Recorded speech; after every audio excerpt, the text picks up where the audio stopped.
Fox 26, Fighting Fentanyl. Sponsored by the Office of the Fresno County Superintendent of Schools.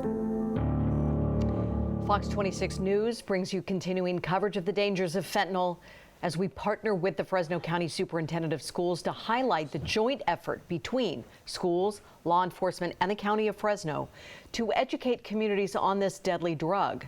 This morning, Christina Lopez shows us how vaping can lead to fentanyl use.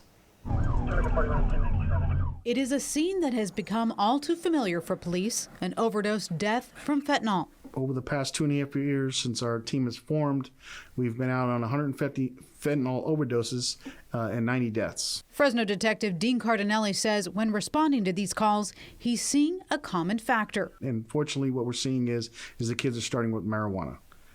These vape pens, these wax pens, these weed pens. Cardinelli is quick to add that not everyone who smokes marijuana will go on to do harder drugs, and it is legal.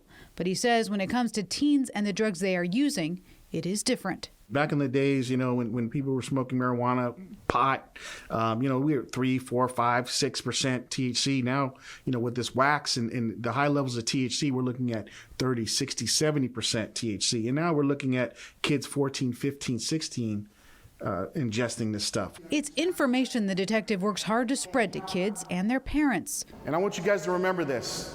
And if you guys think it's not true, I can see everything in you guys' phones.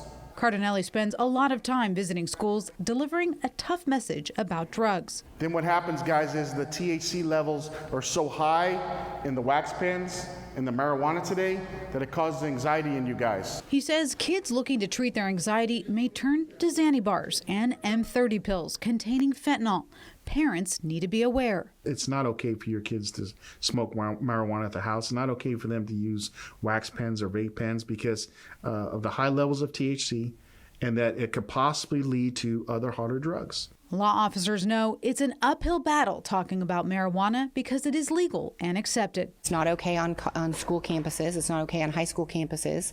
And so what we do is we just keep talking and we keep trying to educate kids and we provide them the information and then, hope and pray that they make the right choices. Christina Lopez, Fox 26 News. A study conducted late last year showed 2.5 million middle and high school students reported vaping.